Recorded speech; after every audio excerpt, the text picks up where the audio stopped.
할렐루야. 주님의 이름으로 여러분을 사랑합니다. 오늘은 요한복음 14장을 읽고 함께 은혜를 나누는 시간을 갖도록 하겠습니다. 1절부터 읽겠습니다. 너희는 마음에 근심하지 말라. 하나님을 믿으니 또 나를 믿으라. 내 아버지 집에 거할 곳이 많도다. 그렇지 않으면 너희에게 일렀으리라. 내가 너희를 위하여 처소를 예비하러 가노니 가서 너희를 위하여 처소를 예비하면 내가 다시 와서 너희를 내게로 영접하여 나 있는 곳에 너희도 있게 하리라. 내가 가는 곳에 그 길을 너희가 알리라. 도마가 가로되 주여 어디로 가시는지 우리가 알지 못하거늘 그 길을 어찌 알겠사옵나이까. 예수께서 가라사대 내가 곧 길이요 진리요 생명이니 나로 말미암지 않고는 아버지께로 올 자가 없느니라. 너희가 나를 알았다면 내 아버지도 알았으리로다. 이제부터는 너희가 그를 알았고 또 보았느니라. 빌립이 가로되 주여 아버지를 우리에게 보여 주옵소서. 그리하면 족하겠나이다. 예수께서 가라사대 빌립아 내가 이렇게 오래 너희와 함께 있으되 네가 나를 알지 못하느냐. 나를 본 자는 아버지를 보았거늘 어찌하여 아버지를 보이라 하느냐. 나는 아버지 안에 있고 아버지는 내 안에 계신 것을 내가 믿지 아니하느냐. 내가 너희에게 이른 말이 스스로 하는 것이 아니라 아버지께서 내 안에 계셔 그의 일을 하시는 것이라. 내가 아버지 안에 있고 아버지께서 내 안에 계심을 믿으라.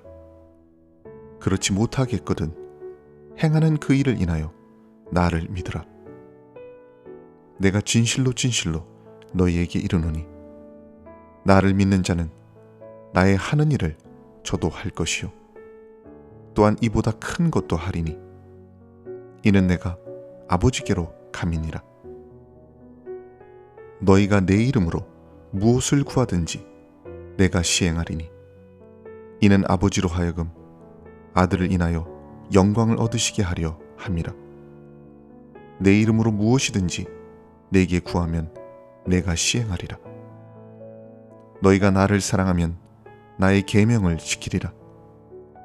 내가 아버지께 구하겠으니 그가 또 다른 보혜사를 너희에게 주사 영원토록 너희와 함께 있게 하시리니 저는 진리의 영이라.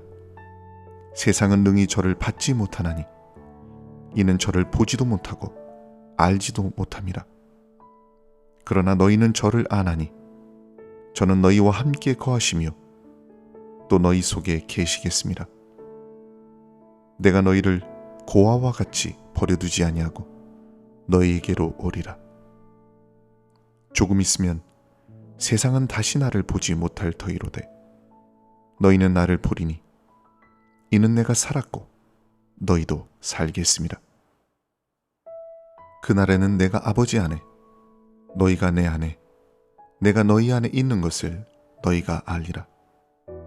나의 계명을 가지고 지키는 자라야 나를 사랑하는 자니 나를 사랑하는 자는 내 아버지께 사랑을 받을 것이요 나도 그를 사랑하여 그에게 나를 나타내리라. 가룟이 아닌 유다가 가로되 주여 어찌하여 자기를 우리에게는 나타내시고 세상에게는 아니하려 하시나이까. 예수께서 대답하여 가라사대 사람이 나를 사랑하면 내 말을 지키리니 내 아버지께서 저를 사랑하실 것이요 우리가 저에게 와서 거처를 저와 함께 하리라. 나를 사랑하지 아니하는 자는 내 말을 지키지 아니하나니 너희의 듣는 말은 내 말이 아니요 나를 보내신 아버지의 말씀이니라. 내가 아직 너희와 함께 있어서 이 말을 너희에게 하였거니와 보혜사 곧 아버지께서 내 이름으로 보내실 성령 그가 너희에게 모든 것을 가르치시고 내가 너희에게 말한 모든 것을 생각나게 하시리라. 평안을 너희에게 끼치노니 곧 나의 평안을 너희에게 주노라. 내가 너희에게 주는 것은 세상이 주는 것 같지 아니하니라. 너희는 마음에 근심도 말고 두려워하지도 말라. 내가 갔다가 너희에게로 온다 하는 말을 너희가 들었나니 나를 사랑하였다면 나의 아버지께로 감을 기뻐하였으리라. 아버지는 나보다 크심이니라.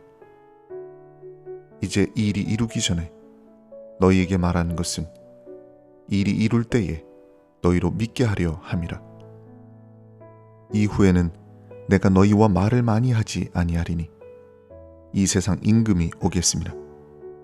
그러나 저는 내게 관계할 것이 없으니 오직 내 아버지를 사랑하는 것과 아버지의 명하신 대로 행하는 것을 세상으로 알게 하려 함이로라.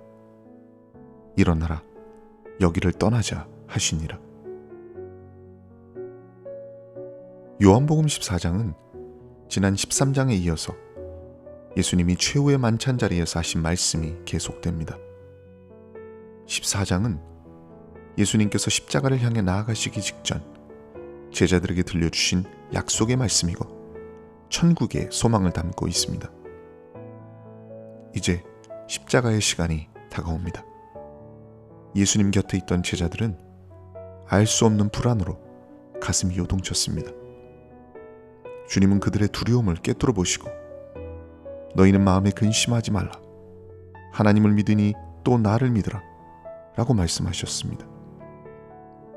믿음은 감정이 아니라 관계의 고백입니다. 세상이 흔들리고 내 삶의 토대가 무너질 때조차도 오직 하나님을 신뢰하는 길만이 모든 고난과 시험을 이기는 길임을 가르쳐 주고 계십니다. 오늘 우리도 똑같은 현실과 상황 속에 살아가고 있습니다. 세상의 거친 파도 앞에서 우리의 마음이 흔들리고 요동칠 때에도 주님, 내가 주님을 믿습니다 라는 믿음의 고백을 할 수 있다면 세상이 줄 수 없는 평안의 문이 열리게 될 것입니다. 본문 2절에 내 아버지 집에 거할 곳이 많도다. 그렇지 않으면 너희에게 일렀으리라. 내가 너희를 위하여 처소를 예비하러 가노니. 이 한마디는 천국에 대한 주님의 따뜻한 초대장입니다. 거할 곳이 많도다 라고 하는 표현은 단순히 공간이 넓다는 뜻이 아닙니다. 헬라어로 모네는 영원히 머무르게 될 처소를 의미하죠. 하나님 아버지의 집은 결코 비좁지 않습니다. 특정한 계층, 특정 시대의 사람만을 위한 집이 아닙니다. 우리가 가게 될 영원한 천국은 물질 세계를 넘어선 초월적 세계입니다. 주님은 그곳에 저와 여러분을 위해서 개별적이고 영원한 처소를 예비하셨음을 믿으시기 바랍니다. 이 약속은 인생이라고 하는 고통과 허무에 매여 있는 우리에게 주시는 위대한 선물이고 소망입니다. 우리가 사랑하는 이 세상은 나그네가 잠시 머무는 여관에 불과한 것입니다. 믿는 자는 머지않아 영원한 천국을 보게 될 것입니다. 여러분은 천국을 확실히 믿으십니까? 천국에 대한 확신이 있어야 진정한 크리스찬이라고 할 수 있습니다. 본문 3절에 가서 너희를 위하여 처소를 예비하면 내가 다시 와서 너희를 내게로 영접하여 나 있는 곳에 너희도 있게 하리라. 이 말씀은 신랑이 신부에게 말하는 혼인약속의 의미가 담겨 있습니다. 고대 유대인의 결혼식에서 신랑은 약혼 후에 신부를 위해서 집을 마련하고 돌아와서 그녀를 데려갔습니다. 예수님은 바로 그 신랑이십니다. 십자가와 부활, 그리고 재림까지 이어지는 거대한 사랑의 서사가 이 한 절에 응축되어 있죠. 여기서 내가 다시 와서 라는 말씀은 주님이 떠나시는 분이 아니라 다시 오시는 분임을 증거합니다. 이 말씀이 우리에게 얼마나 위안이 되고 소망이 되는지 모릅니다. 우리의 믿음은 단순히 과거나 추억에 머물지 않습니다. 머지않아 천국에서 예수님과 구원의 백성들이 만나게 될 생생한 소망으로 가득 차 있죠. 4절에 보면 내가 가는 곳의 그 길을 너희가 알리라. 제자들은 그 길을 알지 못했던 것입니다. 그러나 예수님은 너희가 알리라 라고 명확하게 말씀하십니다. 왜냐하면 그 길은 배우는 것이 아니라 길과 진리와 생명 되시는 주님을 따르는 것이기 때문입니다. 우리가 하는 믿음 생활은 미로를 헤매는 것이 아닙니다. 오직 예수님의 발자취에 발을 얹고 함께 걸어가는 단순하고도 확실한 여정입니다. 5절에 보면 도마가 가로되 주여 주께서 어디로 가시는지 우리가 알지 못하거늘 그 길을 어찌 알겠사옵나이까. 도마의 질문은 바로 우리의 질문입니다. 믿음의 여정 속에서 우리는 자주 도마처럼 이렇게 묻습니다. 주님, 도대체 길이 보이지 않습니다. 나는 어디로 가야 하나요? 그러나 질문은 오히려 진리로 가는 통로가 됩니다. 하나님은 진실한 질문을 피하지 않으시고 오히려 그 질문 속에서 당신 자신을 드러내어 주십니다. 6절에 보면 예수께서 가라사대 내가 곧 길이요 진리요 생명이니 나로 말미암지 않고는 아버지께로 올 자가 없느니라. 이 말씀은 성경 전체에서 심장과 같은 선언입니다. 예수님은 단순히 길을 가리키는 스승이 아닙니다. 주님 자신이 길이십니다. 진리는 개념이 아니라 실체이고 생명은 추상적 에너지가 아니라 주님과의 관계에서 흘러나오는 영원한 호흡입니다. 이 말씀은 배타적일 만큼 단순하지만 동시에 모든 인류를 품을 만큼 광대한 메시지입니다. 오직 예수 그리스도를 통하여 아버지께로 나아가는 길, 바로 이것이 복음의 핵심입니다. 본문 8절에 보면 빌립이 가로되 주여 아버지를 우리에게 보여주옵소서 그리하면 족하겠나이다. 하나님을 보여달라고 하는 빌립의 간구는 인간의 오래된 갈망을 대변합니다. 우리도 삶의 고난 속에서 종종 주님을 눈으로 볼 수 있기를 희망합니다. 하지만 하나님은 감각의 대상이 아니라 관계의 하나님이시죠. 그분은 사랑 안에서, 믿음 안에서, 말씀과 성령 안에서 우리에게 자신을 드러내십니다. 9절에 보면 예수께서 가라사대 빌립아 내가 이렇게 오래 너희와 함께 있으되 내가 나를 알지 못하느냐? 나를 본 자는 아버지를 보았거늘. 이 선언은 삼위일체의 깊은 신비를 드러냅니다. 성자 예수님을 본다는 것은 곧 성부 하나님을 보는 것과 같다는 것입니다. 이것은 인간의 언어에 도저히 담을 수 없는 신비입니다. 그러나 이 신비는 멀리 있지 않습니다. 예수님이 이 땅에 오셔서 행하셨던 그 사랑, 그분의 인자한 눈빛, 병자를 어루만지셨던 손길, 죄인을 품으셨던 그분의 심장, 그 모든 것이 곧 하나님의 얼굴이었습니다. 이제 예수님은 제자들에게 한층 더 깊은 약속을 주십니다. 12절에 보면 내가 진실로 진실로 너희에게 이르노니 나를 믿는 자는 내가 하는 일을 그도 할 것이요 또한 이보다 큰 일도 하리니 이는 내가 아버지께로 감이니라. 여기서 예수님을 믿는 자에게 그분의 사역을 이어가는 능력이 주어진다고 말씀하십니다. 이보다 큰 일도 하게 된다는 것은 단순히 기적의 규모가 아니라 십자가와 부활 이후 성령이 임하시면 복음이 땅끝까지 확장된다는 것을 의미하죠. 예수님이 아버지께로 가심은 끝이 아니라 시작이었고 이 약속은 오늘 우리에게도 살아있어서 복음이 전해질 때마다 주님의 더 큰 역사가 지금도 나타나고 있는 것입니다. 본문 15절에 너희가 나를 사랑하면 나의 계명을 지키리라. 여러분, 사랑은 감정의 불꽃에 그치지 않습니다. 주님을 사랑한다면 그 사랑은 순종으로 열매 맺게 되어 있습니다. 계명을 지키는 삶은 율법주의가 아니라 사랑의 결과입니다. 우리가 주의 말씀을 지킬 때 우리의 작은 순종 속에 천국의 기쁨이 찾아옵니다. 천국의 백성은 명령에 억지로 끌려가는 종이 아니라 사랑으로 기꺼이 따르는 제자입니다. 16절에 보면 내가 아버지께 구하겠으니 그가 또 다른 보혜사를 너희에게 주사 영원토록 너희와 함께 있게 하리니. 여기서 보혜사, 파라클레토스라고 하는 이 단어는 곁에서 돕는 자, 변호자, 위로자를 뜻합니다. 예수님은 떠나시지만 성령께서 영원히 함께 하실 것을 약속하셨습니다. 성령은 우리 곁을 지나가시는 손님이 아니라 영원히 머무시는 동반자입니다. 20절에 보면 그날에는 내가 아버지 안에, 너희가 내 안에, 내가 너희 안에 있는 것을 너희가 알리라. 주님은 삼위일체적 사랑의 완전한 연합을 선포하십니다.